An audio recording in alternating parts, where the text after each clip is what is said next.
Hello guys, how are you all? I hope you guys all are well. I am Assistant Professor Mona and today I am going to discuss the summary of The Spanish Tragedy written by Thomas Kidd. तो आज हम लोग ये जो story discuss करेंगे ये story Hindi में ही होगी और if you want the summary in English you guys can leave your comment in comment section. तो हम लोग ये स्टोरी डिस्कस करने वाले हैं। ये स्पेनिश ट्रेजेडी है जो कि थॉमस किड ने लिखी थी एंड इस स्टोरी के बारे में अगर हम बात करें तो इसको रिवेंज ट्रेजेडी भी कहा जाता है। ये जो स्टोरी है ये थॉमस किड ने लिखी थी 1582 से 1592 के बीच में ये लिखी गई थी और 1592 में इसकी पब्लिश डेट भी कंसीडर की जाती है। तो इसका जो सबटाइटल है इस स्टोरी का सबटाइटल है हीरोनिमो इज मैड अगेन। सो हीरोनिमो जो है वो इस स्टोरी का प्रोटैगनिस्ट है जो कि इस स्टोरी पर जिस पर ये पूरी स्टोरी बेस्ड है। तो इसीलिए इसको हम हीरोनिमो इज द मैड अगेन इसका सबटाइटल है। तो अब यहाँ पर हम लोग अपनी स्टोरी डिस्कस करते हैं, स्टार्ट करते हैं हम लोग यहाँ पर। तो सबसे पहले हम लोग यहाँ पर देखेंगे इसके कैरेक्टर्स। इसके कैरेक्टर्स मोस्ट इंपॉर्टेंट कैरेक्टर्स ही लिए हैं, सेकेंडरी कैरेक्टर्स नहीं लिए हैं। ठीक है, तो यहाँ पर हीरोनिमो जो है वो इसका प्रोटैगनिस्ट है, कैरेक्टर है most important Balthazar, Lorenzo, Horatio, Isabella. Hieronimo और इजाबेला जो हैं वो पेरेंट्स हैं होरेशियो के। यहाँ पे इस स्टोरी में होरेशियो का मर्डर होता है और इसी मर्डर पर पूरी स्टोरी बेस्ड है। सो हीरोनिमो और इजाबेला जो है वो क्या है हमारे पेरेंट्स हैं किसके होरेशियो के। यहाँ पे बेल्थाजर है हमारा, लोरेंजो है, बेल इम्पेरिया है।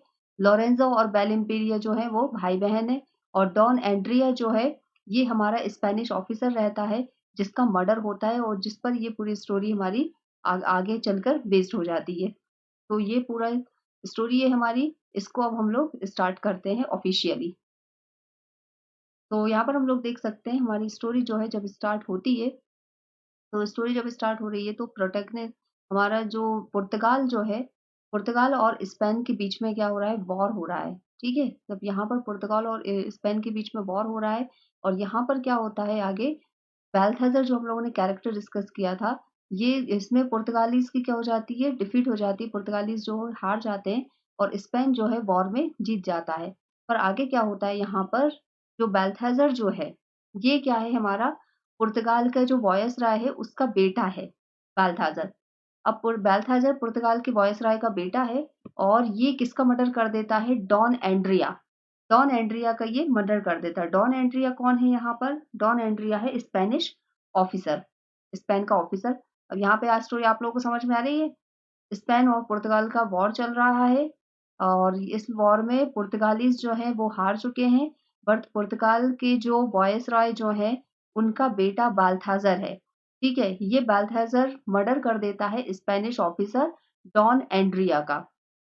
ठीक है, अब डॉन एंड्रिया का मर्डर हो चुका है और इसके बाद में जब डॉन एंड्रिया का मर्डर हो जाता है तब बाल्थाजर को जो स्पेन के ऑफिसर्स जो हैं, स्पेन की आर्मी जो है वो उसको अरेस्ट कर लेती है।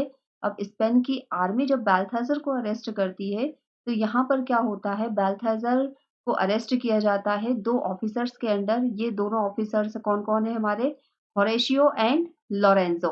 तो होरेशियो और लोरेंजो जो है बाल्थाजर को पकड़ के अरेस्ट करके लेके जाते हैं स्पेन के किंग के पास में। ठीक है, डॉन एंड्रिया का मर्डर हो चुका है। अब जब ये सारा इवेंट हमारा चल रहा होता है, तब क्या होता है डॉन एंड्रिया का घोस्ट जो है वो अपीयर होता है ऑडियंस के सामने। यहाँ पे इसको इस तरह से दिखाया गया है कि डॉन एंड्रिया का घोस्ट प्ले में किसी को दिखाई नहीं दे रहा है, पर वो किसको दिखाई दे रहा है, जो ऑडियंस जो है उनको दिखाई दे रहा है और वो डिमांड करता है रिवेंज की, कि उसका मर्डर हुआ है और उसको अब बदला चाहिए। तो डॉन एंड्रिया का घोस्ट अपीयर हुआ है और वो डिमांड कर रहा है रिवेंज की, उसको बदला चाहिए। तो यहाँ पर डॉन एंड्रिया का कैरेक्टर जो है वो खत्म हो जाता है। अब आगे जो स्टोरी चलेगी वो हमारे होरेशियो और लोरेंजो पर चलेगी। होरेशियो इस स्टोरी का हीरो भी हम कह सकते हैं इसको। तो अब यहाँ पर हम लोगों ने देखा कि जो बाल्थाजर जो था, जो कि क्या है हमारा पुर्तगाल के वायसराय का बेटा है, इसने डॉन एंड्रिया का मर्डर कर दिया है और इसको अरेस्ट करके ले जाया जा रहा है स्पेन के किंग के पास में। कौन लेकर गया है? लोरेंजो और होरेशियो। इन दोनों के अंडर इसको स्पेन के किंग के सामने ले जाया गया है और यहाँ पर हमारी एक हीरोइन है बेल इम्पीरिया। ये इस प्ले की हीरोइन है और ये डॉन एंड्रिया की लवर भी हैं। अब यहाँ पर जब डॉन एंड्रिया का मर्डर हो गया है और ये खबर जो है बेल इम्पीरिया जो हमारी हीरोइन है प्ले की, उनको मिल चुकी है। अब वो पूरी तरह से गम में डूबी हुई है कि डॉन एंड्रिया का मर्डर हो चुका है, अब वो उनकी लाइफ में नहीं है, वो अपने गम को भूल नहीं पा रही हैं। तो इस ड्यूरेशन में क्या होता है, होरेशियो आता है और उनको कंफर्ट कराता है, उनको ट्राई करता है, कंसोलिडेट करता है कि वो थोड़ा-सा अपने गम को भूलें। पर अब यहाँ पर बेल इम्पीरिया जो है, वो भी रिवेंज की डिमांड करती हैं कि उनके डॉन एंड्रिया का मर्डर हुआ है, तो उनको भी बदला चाहिए। बट इसी ड्यूरेशन में जब होरेशियो उनको कंफर्ट करा रहा होता है, तो बेल इम्पीरिया जो है, उनको लव हो जाता है होरेशियो से। ओके, अब यहाँ पर होरेशियो से जब वो होरेशियो जो है उनको भी बेल इम्पीरिया अच्छी लगने लगती है, उनको भी उनसे प्यार हो जाता है और चीज़ हमारी स्टोरी जो है वो अब आगे बढ़ती है। अब जब यहाँ पर हमारी स्टोरी आगे बढ़ रही है, बेल इम्पीरिया और होरेशियो जो है वो एक दूसरे से इनकी सीक्रेट मीटिंग्स स्टार्ट हो जाती हैं और डॉन एंड्रिया को जो है बेल इम्पीरिया यहाँ पर भूल चुकी हैं। अब स्टोरी हमारी आगे बढ़ रही है होरेशियो और बेल इम्पीरिया को लेकर। यहाँ पर हम लोगों ने आगे देखा कि जब ये स्टोरी इन लोगों की दोनों की आगे बढ़ रही है और अदर साइड में क्या हो रहा है, जो हमारा किंग था, जो स्पेन का किंग था, उसने क्या किया, उसने बोल दिया लोरेंजो को कि बाल्थाज़र को तुम अपने अंडर रखो, इसको अपने घर लेके जाओ और अपनी इसको निगरानी में रखो। तो लोरेंजो जो है वो बाल्थाज़र को अपने घर ले आता है। लोरेंजो बेल इम्पीरिया का भाई है। अब यहाँ पर बाल्थाज़र जो है वो लोरेंज़ो के घर आ गया, उसकी निगरानी में है और बेल इम्पीरिया जो है, जो हमारी प्ले की हीरोइन है, ये भी रहती है बाल्थाज़र की नज़रों के सामने। तो अब यहाँ पर क्या होता है, बाल्थाज़र को भी प्यार हो जाता है बेल इम्पीरिया जो हमारी प्ले की हीरोइन है उससे। तो अब यहाँ पर ये जो स्टोरी है ये एक लव ट्रायंगल बन चुका है और बेल इम्पीरिया और होरेशियो जो हैं, वो एक दूसरे को प्यार करते हैं पर बाल्थाज़र जो हमारे पुर्तगाल का जो था वॉयसरॉय उसका बेटा है, उसको भी बेल इम्पीरिया से प्यार हो जाता है और वो ये बात लोरेंज़ो को कहता है। लोरेंज़ो को ये बात अच्छी लगती है और वो ये बात किंग को बताता है। अब यहाँ पर आगे क्या होता है, स्पेन का किंग जो है हमारा और लोरेंज़ो जो बेल इम्पीरिया का भाई है, ये दोनों ही चाहते हैं कि बेल इम्पीरिया की शादी हो जाए बाल्थाज़र से। इससे क्या होगा, जो पुर्तगाल और स्पेन के बीच में जो वॉर वाली कंडीशन बनी हुई है, वो कंडीशन खत्म हो जाएगी और दोनों कंट्रीज़ के बीच में एक शांति स्थापित हो जाएगी। अब यहाँ पर आगे क्या होता है, बेल इम्पीरिया जो है इस सेटलमेंट को मना कर देती है। Because she was in love with Horatio. तो अब यहाँ पर अभी तक लोरेंज़ो को नहीं पता कि बेल इम्पीरिया का होरेशियो के साथ कोई लव अफ़ेयर है। बट वो अपने एक सर्वेंट रहते हैं, पेड्रिगनो करके नाम है उनका। उस सर्वेंट को एक एज़ अ स्पाई वो अपॉइंट कर देते हैं कि बेल इम्पीरिया पर नज़र रखो और देखो कि इसका कोई लव अफ़ेयर है या नहीं। तो अब यहाँ पर जो इनका सर्वेंट पेड्रिगनो रहता है, उसको पता चल जाता है, वो नज़र रखता है और वो इनकी सीक्रेट मीटिंग्स देख लेता है और वो बता देता है कि लोरेंज़ो को कि होरेशियो जो है, वो बेल इम्पीरिया से उनका लव अफ़ेयर है, इनकी सीक्रेट मीटिंग्स स्टार्ट है और यहाँ पर आप आगे अपना देख लो भाई कि क्या करना है।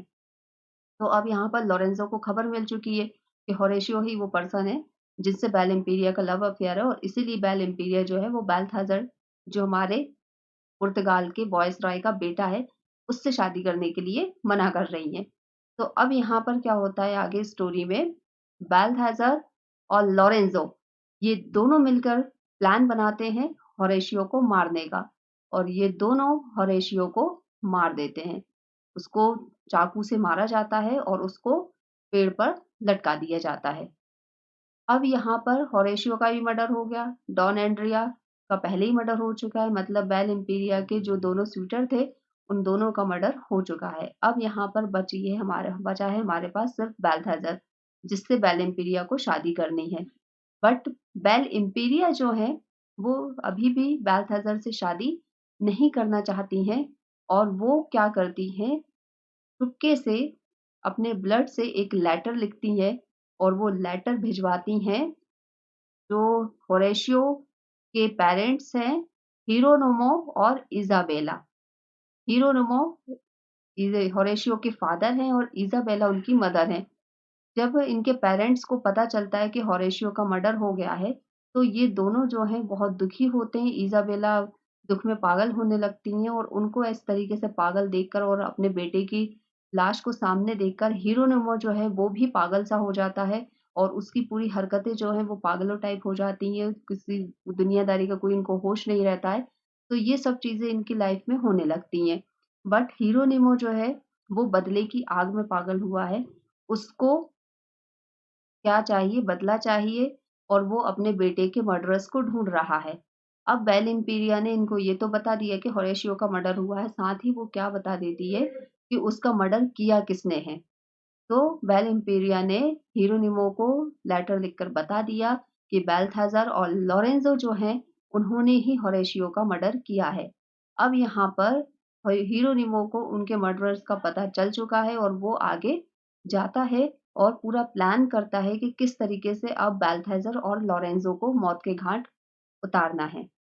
तो हमारे हिरोनिमो जो कि प्रोटैगनिस्ट हैं, उन्होंने डिसाइड कर लिया है और वो अपनी ये स्टोरी जो है यहाँ पर आगे बढ़ती है इनकी पूरी फुल प्रूफ प्लानिंग के साथ में। अब यहाँ पर क्या होता है, हिरोनिमो जो है स्पेन के किंग के पास जाता है और उनसे डिमांड करता है कि मुझे एक प्ले परफॉर्म करना है, तो हम लोग यहाँ पर एक प्ले परफॉर्म करेंगे और आप लोगों के सामने शो करेंगे। तो स्पेन का किंग जो है वो उनको परमिशन दे देता है कि हाँ ठीक है भाई, आप प्ले परफॉर्म कर सकते हो। बट हिरोनिमो की प्लानिंग दूसरी चल रही है, वो यहाँ पर किंग के सामने ही बाल्थेज़र और लोरेंज़ो दोनों को मौत के घाट उतारना चाहता है। तो जब यहाँ पर प्ले परफॉर्म हो रहा होता है, तो हिरोनिमो जो है वो जो हमारे नकली ड्रैगर्स जो होते हैं उनको यूज़ नहीं करता है, इनफैक्ट वो यूज़ करता है असली तलवार। असली खंजर यूज़ करता है वो और ड्यूरिंग द प्ले वो किंग के सामने ही लॉरेंसो और बाल्थेज़र दोनों का मर्डर कर देता है। ये बात किंग को भी पता नहीं चल पाती है कि इनका एग्ज़ैक्टली मर्डर हो चुका है, एक्चुअली इनका मर्डर हो चुका है। तो हिरोनिमो ने बाल्थेज़र और लॉरेंज़ो दोनों को ही स्पेन के किंग के सामने मार दिया है और साथ में वो अपना गुनाह जो है वो कबूल भी कर लेता है कि इन्होंने मेरे बेटे को मारा था, इसीलिए मैंने भी इन दोनों का मर्डर कर दिया। अब हिरोनिमो यहीं पर नहीं रुकता। हिरोनिमो स्पेन के किंग का भी मर्डर कर देता है बिकॉज़ अब उसको ऐसा लग रहा था कि वो जेल में जा सकता है या उसको इम्प्रिज़न किया जा सकता है और उसको भी सज़ा मिलेगी। तो वो स्पेन के किंग का भी मर्डर कर देता है और साथ में खुद भी एक पॉइज़नस ड्रिंक लेकर वो खुद भी मर जाता है। और बेल इम्पीरिया जो इस प्ले के दौरान मौजूद थी, ये सब चीज़ें देखकर बेल इम्पीरिया भी जो है वो भी सुसाइड कर लेती हैं, वो भी मर जाती हैं। तो यहाँ पर हम लोग देखते हैं कि प्ले के एंड में सब लोग मर चुके हैं। बाल्थेज़र, लोरेंज़ो का मर्डर हो गया, स्पेन के किंग का मर्डर हो गया, हिरोनिमो ने सुसाइड कर लिया, बेल इम्पेरिया ने सुसाइड कर लिया, होरेशियो और डॉन एंड्रिया इन दोनों का पहले ही मर्डर हो चुका था। तो यहाँ पर ये जो थी हमारा प्ले जो था वो एंड हो चुका है और ये जो स्टोरी है the revenge tragedy the Spanish tragedy also known as Revenge Trilogy written by Thomas Kidd in 1592 में पब्लिश हुई थी ये और बहुत इंपॉर्टेंट स्टोरी है इसके कैरेक्टर्स थीम्स सब टाइटल सब कुछ बहुत इंपॉर्टेंट है वॉर किस किस के बीच में हुआ ये सारे क्वेश्चंस यहाँ से बन सकते हैं सो अगर आप लोगों को स्टोरी पसंद आई हो तो ये सारी थीम्स इनकी थीम्स को भी याद रखिए इनके कैरेक्टर्स को याद रखिए और ये स्टोरी किसने लिखी इसको भी याद रखिए तो thanks for watching guys and यहाँ पर हमारी जो है स्टोरी एंड हो चुकी है एंड हमारा आज का लेक्चर भी फिनिश हो चुका है thanks for watching guys and if you like the video please do subscribe and hit the bell icon so you will get notified when the video uploaded till then guys keep watching and keep learning okay guys thank you so much bye bye